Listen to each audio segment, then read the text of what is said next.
In this lesson, we're going to take a look at radiation safety. Radiation, what? Why radiation safety? You're not going to turn into some superhero, but as nurses, we are often exposed to radiation, and we have to do what we can to keep ourselves protected and also protect our patients. So radiation is a really complicated science, and what we need to know is that whatever precautions we can take, we need to do them. And these two precautions that we're going to look at today are based on time and distance from the radiation and the source of the radiation. If you can control your distance, so let's say you have your hospital bed right here and you have your little x-ray machine, the portable x-ray machine that comes in, looks like this, and it shines a beam here. If you can be way over here and get away from it, you've reduced your exposure. So if you can keep your patient or yourself away from the machine, it reduces exposure. The other thing that you can do is minimize the amount of time that you're actually exposed. If you have to be in an area, minimize it. So one way to do this is if you have a patient that's being frequently exposed to radiation, you can actually divide up some of the care. Say, hey, can talk to your UAP. Say, hey, that patient needs to be turned. If you divide that up, then you actually reduce the amount that you're exposed, and you can reduce the amount of time that the other people are exposed. The other thing you can do is cluster your care. And when you do that, so my patient has a Foley and they need a dressing change and they need trach care and they need a bed bath and need all these things, I'm going to get all of my supplies together and I'm going to go in there all at once so I can do everything in 30 minutes instead of going in for 15 minutes and then forgetting something and then got to come back out and then I got to go back in for another 15 minutes. It's a one-stop shop. Grab your stuff, go in, cluster your care. It's efficient, and you minimize the amount of time that you're exposed to the radiation. The other thing you want to focus on are implants. A lot of patients will get, for cancer treatments, they'll get a radioactive implant called a seed. If you notice the seed gets dislodged, don't touch it with bare hands.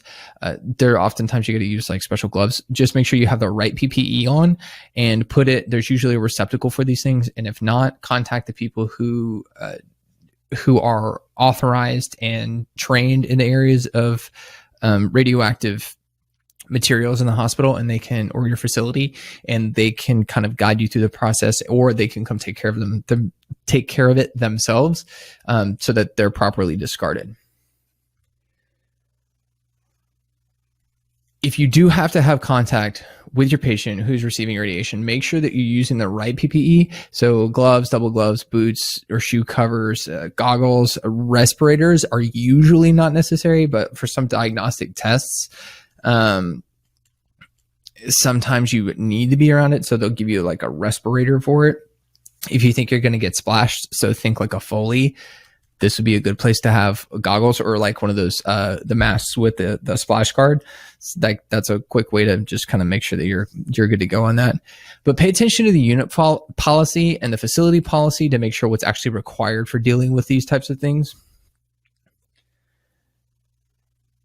When you're caring for your patient, leave the trash, the linens, any leftover food in the right bins in the room. They're removed, like we talked about, the people who are authorized are radiation officers, and you'll have like the right receptacles in the room. So just leave all of that stuff and don't take it out, because then you expose other people to it. You expose other patients to the radiation. Just keep it all in one spot. If you have to discard bodily fluids, like urine or sometimes you'll have like drains that need to go. You can flush them in the toilet. Sometimes double flushing helps. Or you have to follow up with like bleach or some sort of cleaner, but just check with your unit for the policy for those. Like we talked about, sharing your responsibility with your other healthcare providers, so that your UAPs, if there's a task that you can delegate appropriately to a UAP, then do it, because you actually reduce your exposure. Yeah, they get more exposure, but it's like, so think your time is extremely efficient as the nurse. And if you have to spend 4 hours out of your day directly caring with the patient, then you're putting yourself at risk, when there are certain tasks that can be done by the UAP that are appropriate, that can be delegated. So have them help you out. Sometimes if you're in special units like oncology, special radiation areas like the cath lab, or interventional radiology is another one, where they do everything under the the cool machines. Sometimes you'll have to use this thing called a dosimeter. This is a dosimeter right over here. It's a little badge. And what happens is every month or after a given time period, they'll take this badge, send it off to a laboratory, and they'll measure the amount of radiation. They'll make sure that the machines are not delivering too much radiation in an area. And they'll also keep an eye on you. Like I can actually go and request my own report from when I used to use these things. So many, many years ago. So I can actually go see what my actual radiation exposure is based on these dosimeters. So you may have to use them. And if they do, and sometimes they can make adjustments based on what the dosimeters actually say is going on with the machines. So how can you protect yourself? This is on this guy. We'll call him Ted. On Ted is a lead apron. So what they do is they cover exposed areas that are most susceptible. All your vital organs are in here, so they want to protect those. And sometimes you have to be around. The truth is you have to be around radiation, and that's really okay. Don't let it scare you. Don't let it keep you from doing your badass job as a nurse. But make sure that you protect yourself. The other thing is for our female nurses that want to go out and they at some point want to become parents, and they potentially want to conceive, or they are already pregnant.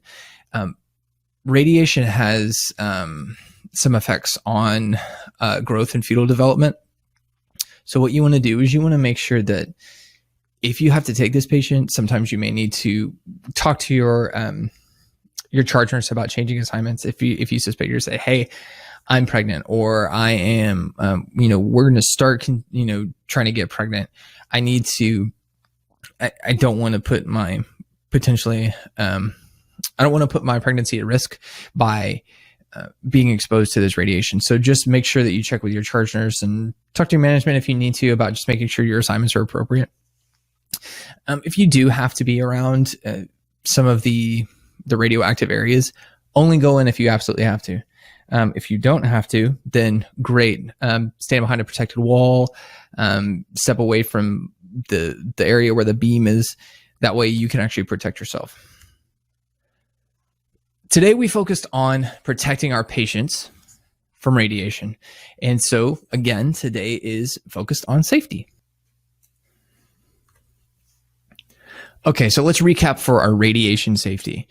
First off, reduce your exposure, keep your distance, and limit your exposure in terms of time to areas of radiation or areas or your patient that's currently being irradiated. That way you can limit your exposure and reduce your overall exposure. Make sure you wear the right equipment. If you need a splash guard or if you need your lead apron, for instance, make sure you're wearing those to protect yourself.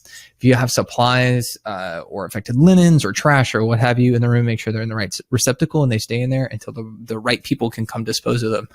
Make sure you wear your apron if you are in areas like interventional radiology or oncology or the cath lab to make sure that you are protecting yourself. Also, if you see an implant, don't touch it. Try to get the right people there to take care of it. And if you can't, make sure you follow facility policies in discarding it. So just be careful and protect yourself. That's it for our lesson on radiation safety. Make sure you check out all the resources attached to this lesson. Now go out and be your best selves today. And as always, happy nursing.